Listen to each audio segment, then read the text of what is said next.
All right, let's go back to Italy now. Yeah. We are waiting there for Matteo Renzi to meet with the president of Italy to formally tender his resignation.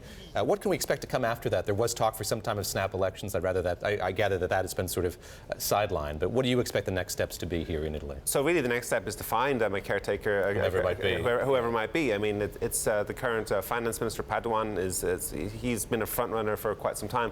But a range of names have come into the mix in the last few days. Just looking here, we have the transport minister, Graziano Del Rio, the culture minister, Dario Franceschini, even the Senate speaker, Pietro Grasso. All these names are now in the mix. And it really depends on how ambitious the president wants to be. There's a lot of talk about a new electoral law that will be introduced, kind of to keep out five-star in the populist movement, which is the opposition populist movement that have been doing very well. Really, I think what you're going to see essentially is the political establishment sort of circling the wagons and trying to figure out a way how to keep these people out of power. There is so much that needs to be fixed in Italy right now when you look at the political situation, the economic situation as well. How much policy is going to get done here in the next matter of months when you have a caretaker government trying to get something done? It's going to be very difficult. I mean, if you look at everything that's happening across Europe, governments are now, they're caught in the headlights. So the populists are doing extremely well.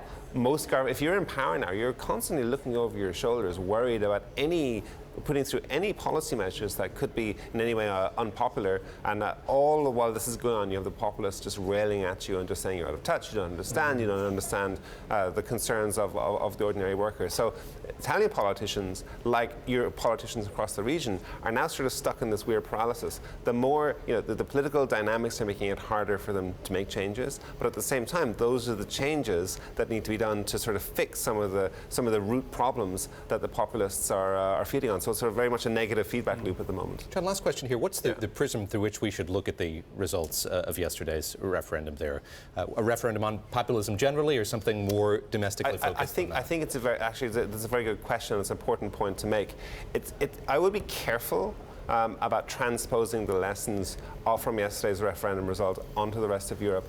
Don't forget, Matteo Renzi very clearly made this a referendum about himself. He said, if you vote no, if you reject this, I resign. Now, I think he later regretted that. That was a mistake. So this was as much of a domestic referendum on Renzi's tenure as it was, on confidence in the political establishment. Populists are trying to make it out to be that saying that's what it was. But we need to be very, very careful not to assume that we're going to have a whole wave of Donald Trumps coming to power across Europe over the next year.